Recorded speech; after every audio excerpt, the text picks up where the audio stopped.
people that work for you, whether it's sales, whether it's in the field as a technician, whether it's on the marketing side. So the question is, how do we develop not only that individual to be a high performer, but to collaborate with the rest of their department and then with the rest of the organization or the company? And so these are the big questions that most companies face today. And hopefully I can give you 10% of an answer of how you can replicate that within your own business. So the first thing that we touch on is the first thing you have to do to a team is to motivate them, right? And we can all agree with that.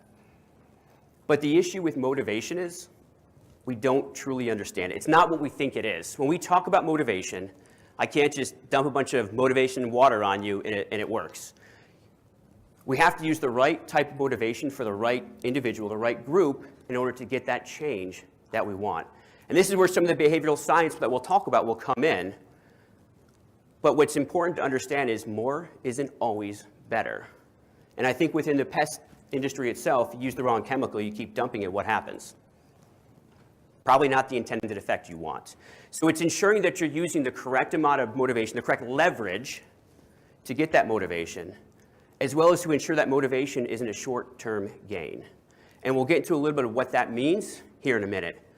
And so one thing that I look at is Hell Week. So within SEAL training, on day 15 of training, you go through what's called Hell Week. Again, you'll get a lot more story of that tomorrow, but basically the very short rundown is 5.5 days, 4 hours of sleep.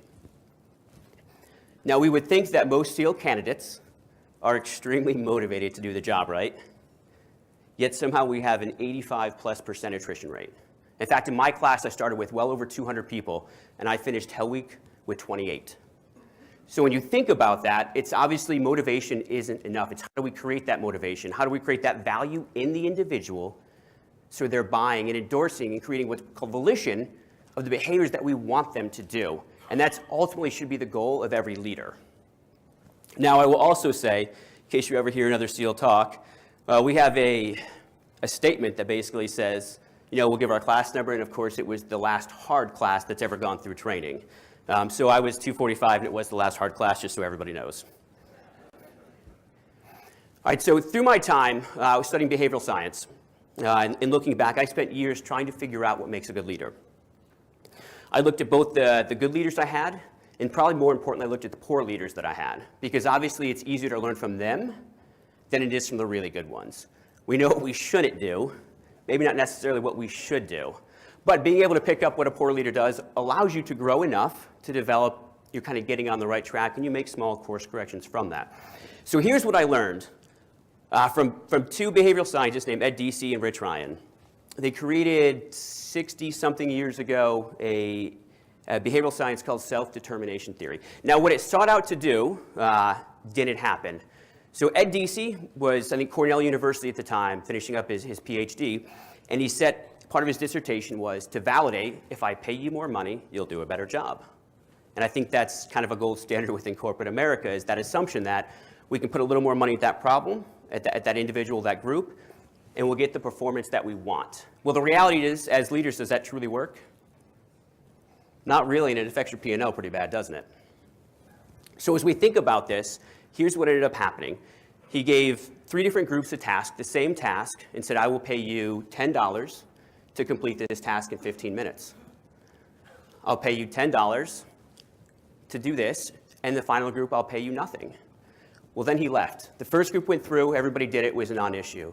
Well, then the next round was, okay, I'll pay you $10 to complete this task, but I'll be right back. To the next group, same thing. And then the third group, no pay, I'll be right back. So what he found was the pay didn't increase the performance, it didn't increase the accuracy, and it certainly didn't increase any behaviors after the fact. And so case in point is, if I pay someone $500 to open and close the door 10 times, will you do it? Of course. Will you do it on the 11th? If there's no incentive for you? Probably not. Well, that's what we call motivation now. But the issue is that's not truly what motivation is. That's not how we engage people. So this validated some of the financial reward perspective. And I'm not saying that we should pay salespeople less, because someone will probably hang me later on that one. But the reality is, what we need to understand is that there is a level within financials, within the pay structure that we have, that no longer will motivate people. So the question is, how do we begin to understand that, and then how do we motivate it? So what we have here is the very basic principle of what self-determination theory figured out. And so I'm going to start at the bottom, and I'll work my way up. So the first one is competence. So they call it growth. It's really learning. It's how do I become better at the things that I want to do. The next one is relatedness, and it's really about caring. And I don't mean the emotional sense of, I'll give you a hug every day, because I'm sure HR would not appreciate that. But it comes down to the way that you communicate with your employees, the way a good leader becomes a servant leader. It's ensuring you're taking care of them and you're taking ownership of their issues. You're removing their blockages, the constraints that are facing them, and not allowing them to accomplish the job successfully. So case in point, same deployment to Afghanistan. With everything that was going on, we have a very traditional operation cycle. So basically, I go to bed at 4 a.m., their time, get up around noon, work out, eat, or vice versa. I check into our operations center. I see what's on the plan for the day. Do we have to execute an operation? And if so, great. Let's figure out what it is and let's plan. If we don't, then I'll probably just work out again and go back to bed. But if we do, we bring the unit together. We give them an initial presentation, initial brief on this is what we're expected to do tonight. And at this point, the leadership then steps aside, delegates down to the individuals that are the department or the functional leaders, saying you plan, you get the ordnance ready, you get the radios ready, and let me know if you have issues. So my role within a SEAL team was twofold. Initially, I was the communicator, what was called the JTAC, Joint Terminal Air Controller. So my job was to drop large bombs and ordnance onto designated areas, or in times of a firefight, be able to support with air assets. So for me, I didn't have time to do all the peripheral stuff. I had to get to the Air Operations Center. I had to request assets. I had to get various grids made up so we could provide the pilots with the specific data of the targets we were hitting. So because of that, my leadership made sure that my equipment was taken care of. They made sure my radios were programmed. And they made sure any other issues that I had within leadership at the Operations Center, because maybe I was the most polite person talking to them, was dealt with. So this is the part of being that servant leader.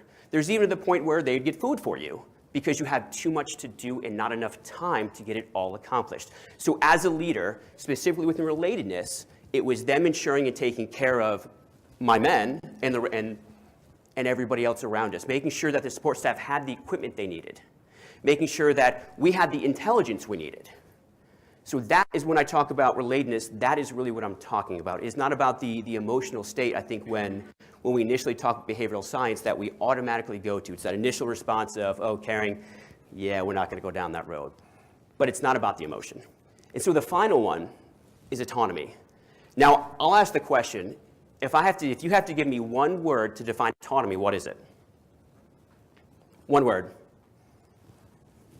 We can do this all day. What's that? Okay, individual. What's that? Okay. What about freedom?